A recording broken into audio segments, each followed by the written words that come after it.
Salam dan bahagia.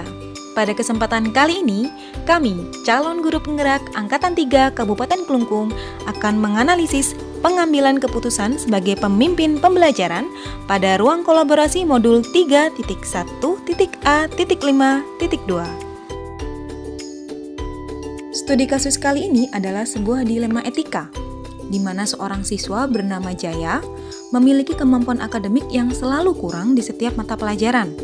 Namun, Jaya memiliki kelebihan, yaitu sikap santun dan rajin. Contohnya, saat pembelajaran jarak jauh, dikarenakan handphonenya rusak, setiap hari ia selalu datang ke sekolah untuk mencari guru dalam upayanya meminta materi dan tugas semua mata pelajaran. Jaya juga terkenal sebagai murid yang rajin dan selalu mengumpulkan tugasnya tepat waktu, walaupun mungkin hasil pekerjaannya masih belum tepat. Sebagai guru, tentunya hal ini menjadi dilema dalam memberikan nilai bagi siswa tersebut. Apakah harus memberikan nilai sesuai dengan kemampuannya? Atau memberikan nilai lebih karena memiliki sikap santun dan rajin? Bila Anda sebagai guru tersebut, bagaimana keputusan Anda dalam memberikan nilai kepada Jaya? Dari kasus tersebut, maka pengambilan keputusan sebagai pemimpin pembelajaran dilakukan dalam beberapa tahap. Tahap pertama yakni analisis pengambilan keputusan. Tahap yang kedua adalah analisis paradigma. Tahap yang ketiga, kita akan menganalisis prinsip pengambilan keputusan. Dan tahap keempat, kita akan menganalisis konsep pengambilan dan pengujian keputusan. Tahap pertama yakni analisis aspek pengambilan keputusan. Ada beberapa nilai kebajikan yang terkait dalam kasus tersebut. Apa saja itu? Ada nilai kebajikan keadilan, kasih sayang, integritas, rajin, mandiri, dan tanggung jawab.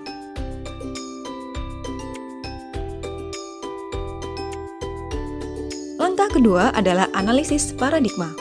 Dari keempat paradigma yang sudah kami diskusikan sebelumnya, maka kami memutuskan kasus di atas lebih condong kepada paradigma keadilan lawan kasih sayang, di mana benar bila ibu guru bertindak adil dalam memberikan nilai kepada murid sesuai dengan kemampuan akademiknya.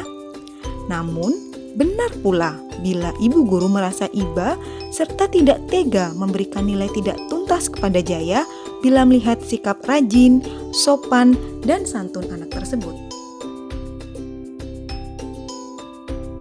Langkah ketiga adalah analisis prinsip pengambilan keputusan. Kita ketahui sebelumnya bahwa prinsip pengambilan keputusan ada 3, yakni berbasis hasil akhir, berbasis peraturan, dan berbasis rasa peduli. Baik, mari kita bedah ketiga prinsip tersebut satu persatu. Dimulai dari prinsip berbasis hasil akhir. Di sini, kami mendapatkan 2 alternatif jawaban, yakni siswa dapat diberikan nilai tuntas agar dapat mempertahankan motivasi dan usaha belajar yang selama ini sudah ia terapkan, walaupun dengan kemampuan akademik yang kurang memadai. Atau, siswa juga bisa diberikan nilai seadanya atau tidak tuntas. Namun hal ini dikhawatirkan dapat berpengaruh terhadap masa depannya nanti. Ia dapat kehilangan motivasi belajarnya atau bahkan kehilangan kesempatan belajar pada jenjang berikutnya yang ia minati. Yang kedua adalah prinsip pengambilan keputusan berbasis peraturan. Di sini juga ada 2 alternatif yang bisa dilaksanakan. Yang pertama, siswa dapat diberikan nilai tidak tuntas sesuai dengan hasil tugas dan ulangan harian yang telah ia kerjakan, atau siswa dapat diberikan nilai tuntas dengan bantuan tambahan tugas yang diberikan oleh guru mapel. Dan yang terakhir adalah berbasis rasa peduli. Dalam hal ini kami sepakat bahwa walaupun siswa memiliki kemampuan akademik yang kurang, namun oleh karena ia memiliki akhlak yang baik sehingga sebagai guru tidak sampai hati memberikan nilai tidak tuntas. Tahap keempat adalah analisis konsep pengambilan dan pengujian keputusan. Pada tahap ini ada 9 langkah yang harus dilakukan sampai nanti akan dihasilkan suatu keputusan final. Apa saja itu? Yuk kita lanjutkan. Langkah pertama adalah analisis nilai-nilai yang saling bertentangan. Dari kasus yang sudah dibacakan di awal, ada beberapa nilai kebajikan universal yang ternyata saling bertentangan dalam kasus tersebut. Apa saja itu? Yakni ada nilai keadilan lawan kejujuran dan nilai kasih sayang lawan integritas. Langkah kedua adalah analisis orang-orang yang terlibat. Dari kasus tersebut ada 3 aspek yang terlibat, yakni siswa, guru dan rekan sejawat, termasuk di dalamnya wali kelas dan guru-guru matpel yang mengajar siswa tersebut, dan kepala sekolah. Langkah ketiga adalah analisis fakta yang relevan. Ada beberapa fakta yang ternyata terkait dengan kasus di atas. Yang pertama, Jaya adalah siswa yang rajin mengumpulkan tugas, memiliki sikap sopan dan bertutur santun, serta menghormati guru dan teman. Yang kedua, kemampuan akademik Jaya yang kurang memadai di hampir semua mata pelajaran. Yang ketiga, Jaya sudah berusaha semaksimal mungkin dalam belajar dan usaha untuk mendapatkan nilai yang baik, walaupun ternyata hasilnya tidak sesuai dengan ekspektasi guru. Dan yang terakhir, guru tidak tega memberikan nilai tidak tuntas kepada Jaya. Langkah keempat adalah analisis pengujian benar dan salah. Pada langkah ini ada 5 uji yang harus dilakukan. Yang pertama adalah uji legal. Pada kasus tersebut kita tahu bahwa tidak ada pelanggaran hukum. Yang kedua adalah uji regulasi. Tidak ada pelanggaran kode etik profesional guru. Yang ketiga adalah uji intuisi. Guru ternyata merasa tidak mampu memberikan nilai secara objektif berdasarkan kemampuan siswa. Yang keempat adalah uji halaman depan koran. Dirasa bila kasus ini ada di halaman depan koran, mungkin akan memberikan rasa tidak nyaman. Yang kelima adalah uji panutan atau idola. Dalam hal ini, panutan atau idola yang kami pilih adalah ibu. Maka bila ibu mengetahui kasus siswa tersebut, beliau akan memberikan nilai tuntas untuk menghargai sikap rajin, tanggung jawab terhadap tugas, kesopanan, dan kesantunan pada diri siswa tersebut. Langkah kelima adalah uji paradigma.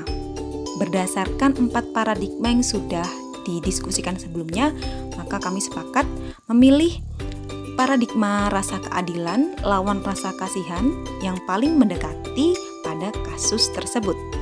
Di sini benar bila ibu guru bertindak adil dalam memberikan nilai kepada murid sesuai dengan kemampuan akademiknya, namun benar pula bila ibu guru merasa iba serta tidak tega memberikan nilai tidak tuntas kepada Jaya bila melihat sikap rajin, sopan, dan santun anak tersebut. Langkah ke-6 adalah analisis melakukan prinsip resolusi. Telah kita diskusikan sebelumnya bahwa ada 3 prinsip resolusi di sini. Ada prinsip berbasis hasil akhir, berbasis peraturan, dan berbasis rasa peduli. Dalam hal ini, kami mencoba untuk mencari solusi permasalahan atau keputusan yang mendekati ketiga prinsip resolusi ini. Jadi ada prinsip berbasis hasil akhir, ada prinsip berbasis peraturan, dan ada prinsip berbasis rasa peduli dalam keputusan yang akan kami ambil. Dalam hal ini, pada prinsip berbasis hasil akhir, kami memilih untuk memberikan nilai tuntas agar di masa depan ia tidak kehilangan motivasi dan usaha dalam belajar dan berakhlak lebih baik lagi. Kemudian pada prinsip berbasis peraturan, maka kami memilih bahwa Jaya bisa diberikan nilai tuntas dengan syarat pengerjaan tugas tambahan. Dan yang ketiga, terkait prinsip berbasis rasa peduli, maka di sini kami memilih memberikan nilai tuntas karena Jaya memiliki sikap yang sopan, tutur kata santun, sifat mandiri, dan tanggung jawab penuh pada semua tugas sekolah yang sudah diberikan. Langkah ke-7 adalah analisis investigasi opsi trilema. Di sini kami akan memikirkan apakah ada opsi ketiga dalam pengambilan keputusan kasus ini. Maka ternyata ada.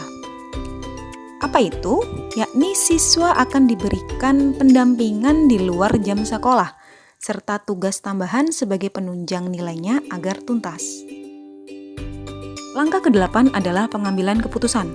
Kami sepakat bahwa keputusan yang akan kami ambil adalah opsi ketiga, yakni memberikan pendampingan di luar jam sekolah, serta tugas tambahan kepada siswa sebagai penunjang nilainya agar tuntas.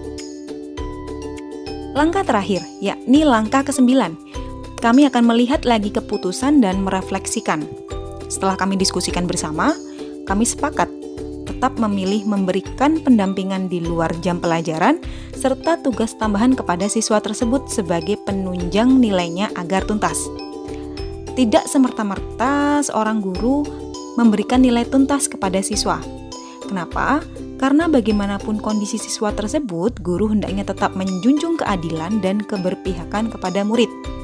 Dengan memberikan pendampingan dan tugas tambahan, guru dapat mengajarkan nilai-nilai kebajikan, berupa dalam mencapai suatu tujuan diperlukan suatu usaha. Sekian analisis pengambilan keputusan dari kelompok kami B2. Saya Rizky Eka, Putu Eka Kenariawan, dan Palupi Handayani mengucapkan terima kasih. Guru penggerak, merdeka belajar.